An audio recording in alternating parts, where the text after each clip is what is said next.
to the lowly Baltimore Orioles. And this is exactly, really, as we saw last season. Yankees not taking advantage of a bad Baltimore Oriole team. The Yankees only went 11-8 last year, and it's reasons like that why the Yankees ended up playing on the road at Fenway Park in the wild card game. Now that I believe the Red Sox and Yankees finished tied. So all the Yankees had to do is win one more game against the Orioles, a team that won, a little over 50 wins? Something really, really bad. And the offense just goes completely silent, which is something, again, that we've seen. The pitching has been phenomenal. Up there with the best in the league. And the offense on the flip side has been terrible. And they were able to scrape out 6 runs this series. 6. And the first game went in 11 innings. So just truly embarrassing.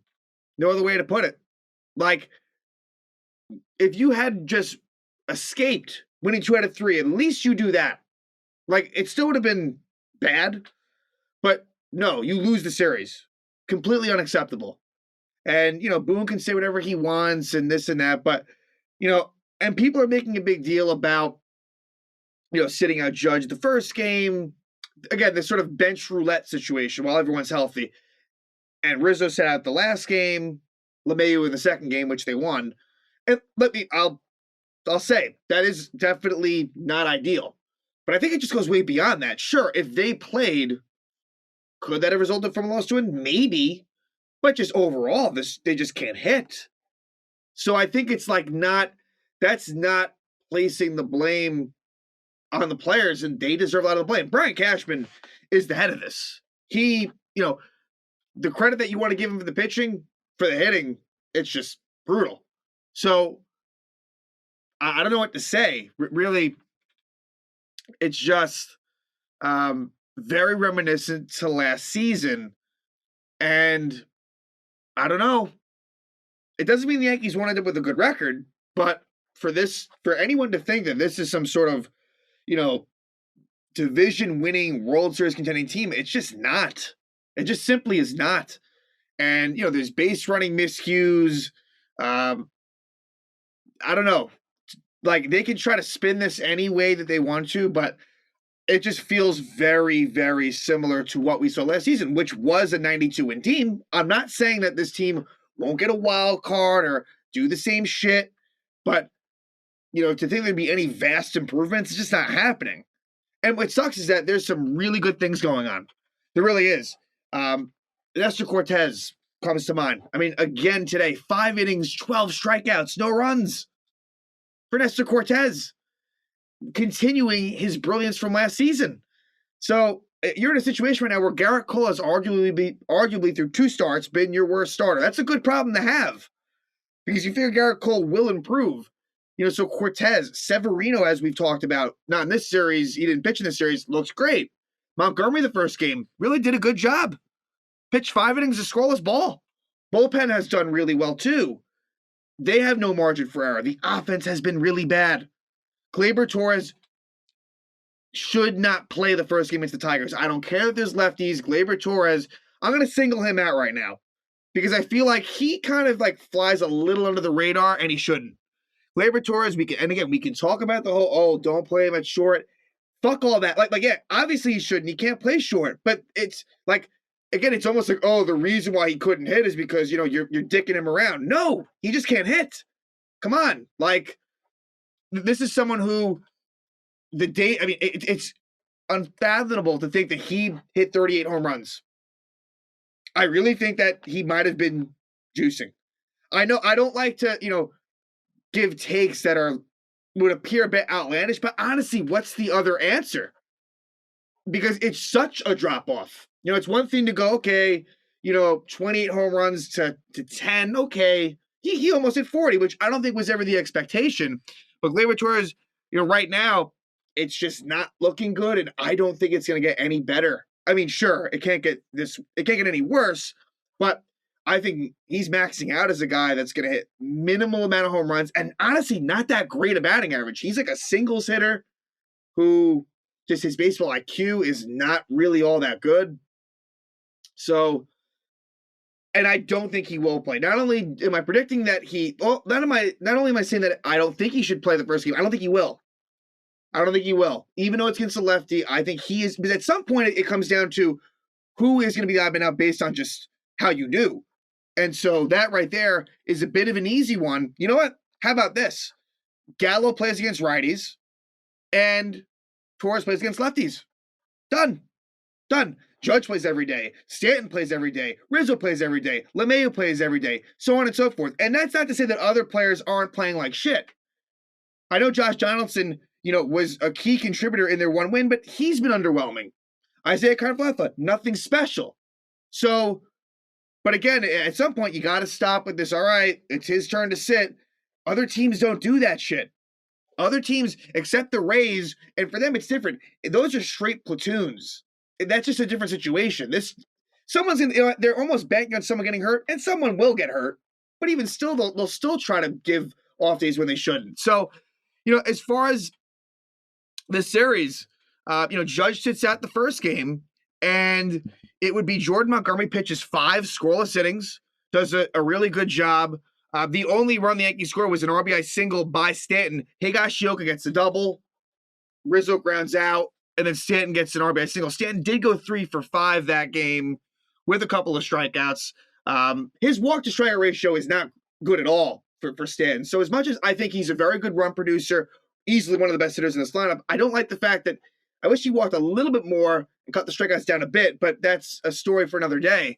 But they get that run, and the Yankees do take a 1-0 lead. Here's the key moment, 6th inning. And it's funny, Aaron Hicks has been one of their best hitters, truly. He really has been. So I'm not saying bench him, but oh my God, has he not come through in the biggest spots. He's been easily their least unclutched player. And I think the number was about 7 for 54 career with the bases loaded. Most players have a better batting average with the bases loaded. His is, that's a huge sample size, and clearly someone who just isn't very clutch. 7 for 54. What does he do with the bases loaded, 1 out? He grounds into a double play. And it was a 3-0 count. And of course, Dylan Tate, the former Yankee prospect, throws a strike, makes it 3-1. And then next pitch, double play. You were hoping for a walk for Hicks. That's what you were hoping for. And also, by the way, Aaron Hicks, I like him much better as a right-handed hitter. I think I might have mentioned that in the Blue Jay episode, but much better. I just like him better. I like the swing. Lefty, it doesn't look as good. So 1-0. Wandy Peralta pitches a scoreless 6th, but then the 7th, he would allow a run. He would. And it would be an RBI single by Jorge Mateo, former Yankee prospect, who I thought looked very good this series. I mean, on a bad Orioles team, he stood out a bit to me. So they tied up 1-1. Then Loaisiga would finish up that inning. We'll save the Loaisiga talk for the last game, but he finishes up that 7th, keeps it at 1-1. By the way, and Jordan Lyles, Yankees couldn't hit Jordan Lyles, Tyler Wells, and Bruce Zimmerman. Come on, this is not a trio of all-stars. Give me a break. So we go to the 8th, and former Oriole Miguel Castro. It's kind of a classic Miguel Castro inning. 2 walks and 3 Ks, but he gets the job done. So we go to the 9th, and Lucas Licky pitches a scoreless 9th inning. Then we go to the 10th, and the ghost runner, and Aaron Judge pinch hits for Isaiah Kiner-Falefa. I would have gone Marwin Gonzalez, the lefty, to hopefully just get the ground out to second and get the runner over to third, and then go with Judge. It wasn't a big deal, but I would have switched the order in which this happens. They go Judge, he grounds out to third, no advance, and then Marwin Gonzalez pinch hits for Kyle Higashioka, and a pretty bad at bat by Marwin. Marwin swung at ball 4 in a situation where he really should have taken that walk, and then eventually he strikes out looking. That was really bad by Marwin Gonzalez. Then they bring in the lefty to face Anthony Rizzo, who strikes out, end of inning. In the 10th, a really good job by Clark Schmidt, who is able to save the game at that point, preserve it. And so now we go to the 11th. And in the 11th, it would be another inning which the Yankees don't do anything. Horrible base running by Anthony Rizzo. So the Yankees went 2 for 11 with runners in scoring position in this game. One of those hits that counted as a hit run in scoring position was actually a ball that went off of Anthony Rizzo, the base runner. So really, it should have been 1 for 11. Stanton with a ground ball to short that should have advanced Rizzo over to third, but it hits him. You have to get out of the way. It's just brutal. I don't know what he was thinking. And so this eventually leads to the Yankees not scoring. So we go to the bottom of the 11th, and Schmidt starts the inning, which makes sense. And unfortunately, and the ump was definitely a fact here. The ump did not agree with call. I did not agree with his calls. He gets Mateo to line out to start the inning, which is a good sign. But then Anthony Bemboom draws a walk. But the 1-2 to Bemboom, I think it was the 1-2 to Bemboom. It was either the Bemboom or to Kelvin Gutierrez. Either one. It might have been Gutierrez, actually. Either way, some really bad calls by the ump, which prolonged things. And so it's a couple of walks by Clark Schmidt. And so now you're looking at a bases loaded situation. And so Aroldis Chapman comes in, which I think optically was ridiculous because the night before he walked 3 batters, and now you're bringing him into a bases loaded 1-out situation. Just makes no sense at all. But I understood what they were going for, and this isn't Chapman's fault, even though just the way he pitches annoys me. He gets Cedric Mullins to strike out, and in fact, he gets ahead of Ramon Urias 0-2, but eventually 4 straight balls. Was there a foul thrown into the mix here? No, just 4 straight balls. Some of them were kind of close, but I didn't really have much of a problem with it. It's ball 4, walk-off walk. Orioles win in an ugly game for the Yankees. Just a mess all around. Really just leaves a really sour taste in your mouth. And the Yankees lose that. So they get off to a horrible start in the series. We moved to game 2, and this was another well-pitched game. Tyone pitches. In this one, we see Aaron Hicks bat leadoff, which he would do again in the last game. LeMahieu was out of the lineup in this one. Jose Trevino is in, which I think has been a good thing. Even though Higashioka, to be fair, was not horrible this series, he did have 2 pass balls in the first game. I should mention that. Didn't really play a huge factor in the results. But Trevino, I think this should be a 50-50 type split between Trevino and Higashioka. No question about it. Let Higgy catch Cole. But beyond that, I mean, this should be a split. So, not a whole lot to say in this one. Tyone pitched well, made 1 mistake. Just like he made 1 mistake to George Springer in the first game, he makes 1 mistake here, and it would be to Cedric Mullins. Really, really dumb, actually, in the 3rd inning. The situation is a runner on 3rd with 2 outs. Oh, I should also mention Aaron Hicks, terrible base running in the 1st inning. Aaron Hicks, 1st and 2nd, no out, trying to get aggressive because I guess the batter was Rizzo, and there was a shift, and I think he thought he could take 3rd. Just, you cannot make the 1st out of 3rd in that situation with the heart of the order coming up. Brutal job by Hicks. Just classic Yankee bullshit. So, yeah. But what happens in the 3rd is 3-0 count. You got to walk Mullins, who's arguably their best hitter, has good numbers off of Tyone, with Urias a weak link on deck, and just he grooves one down the middle, 3-0 pitch, and Mullins crushes it for 2-run homer. That was bad. Eventually, it's a hailstorm. And this kind of, in fact, helps the Yanks. The Yankees, it would be 4 innings for Wells. He departs, although I guess he had already departed before the rain delay. But the Yankees really do their damage, basically all of their damage in the series in the 5th. It would be a 1-out Hicks walk before the rain delay. Then they bring in Travis Lakins, and Judge walks, Rizzo RBI single, Stanton RBI double, in which Rizzo is actually thrown out at home. And then Josh Donaldson, it's his first home run as a Yankee, opposite field, 2-run homer for Donaldson, gives the Yanks a 4-2 lead. Tyone actually would come back out for the 5th after the long delay, but wouldn't qualify for the win. He was not able to finish the inning. J.P. Sears gets his first win, and then promptly is sent down after the game for Miguel Castro. But Sears does get his first win. And the Yanks would actually tack on another run in the top of the 6th based on a wild pitch. So Trevino, it was actually really good base running by Trevino. He gets a double in that inning. So I like what I've seen from Jose Trevino. That's been a nice surprise. And so that makes it 5-2. Sears gets a couple more outs of the 6th. They bring in Michael King, who does another really nice job. He finishes the 6th, pitches the 7th, and then in the 8th, it would be King getting a couple of outs, and then Clay Holmes gets the last out of the eighth, and eventually the 4-out save. Clay Holmes, definitely one of the top guys in this bullpen, looks really strong. I've liked him ever since we brought him in from the Pirates, and the Yankees do win 5-2. So now we head to the last game, and the Yankees decide, and I'm not even surprised at it at this point, they sit Rizzo and Gallo versus the lefty. Rizzo is the one player that had started every game, so you knew it was coming. People can complain, and I agree with them, but let's not act surprised.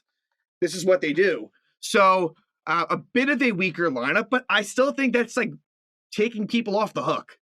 Like, people just aren't performing. But Nestor Cortez, it's too bad. He deserved a better fate. 5 innings, 3 hits, a walk, and 12 strikeouts. Really, the best chance the Yanks had was in the 4th inning when LeMahieu singles. DJ LeMahieu that's one of the bright spots. LeMahieu starting to look like the player we saw in 19 and 20, not 21. So DJ LeMahieu, it's been good. Then Gleyber Torres with a sac bunt. This is a player that's lost all confidence. It's ugly for Gleyber Torres. Sure, sac bunt, like, good job. You got him over. Like, that's probably better than what he would have done, but it's just the whole thing is a mess. Then Higashioka singles, but unfortunately LeMahieu had to go back to second. He doesn't score. So Connor Falefa initially tries a bunt, a squeeze play that he was failed, and eventually he grounds into a double play. That's disappointing. Connor Falefa needs to get that run in. And so it remains scoreless. And in the 6th, Chad Green comes in, and Chad Green's done a pretty good job this season. So far, so good for Chad Green. Pitches a good 6th inning, pitches most of the 7th, and then Jonathan Loaisiga comes in and finishes up the inning. We then go to the bottom of the 8th, and meanwhile, all the time through, the Yankees offense doing absolutely nothing. And at the bottom of the 8th is where the Yankees lose the game. 0-2 pitch to Mountcastle, right down the middle for a single. Bad job by Loaisiga. Then a walk. Then he does get Santander to pop out, and then he does get Cedric Mullins to fly out. The real key at bat was Robinson Chirinos, the catcher, with a 10-pitch walk. So now at this point, Loaiziga's pitch count is really high, upwards of like maybe 25, 26 pitches, and he's pitched a lot lately. And the Orioles have pinch hitter Rougned Odor. It's fitting that this is how the series basically ends. Former Yankee Rougned Odor, who he did have his clutch moments for the Yankees last season. I will give him that. I don't think he's very good, but he did come through in the big moments. You could have brought Lucas Licky in the game. He was warmed up. You could have went either way here. I don't think you can kill Boone. What I will kill Boone for is in the post-game press conference saying, it was an obvious decision. No. It was not an obvious decision to keep Loaiziga in there. Don't say that. You can admit, hey, we were considering it, and this is what we went with. Like, come on, shut the fuck up. But anyway, Loaiziga did not have it, and Rougned Odor gets the 2-run single, and then Licky comes in, and he doesn't have it either.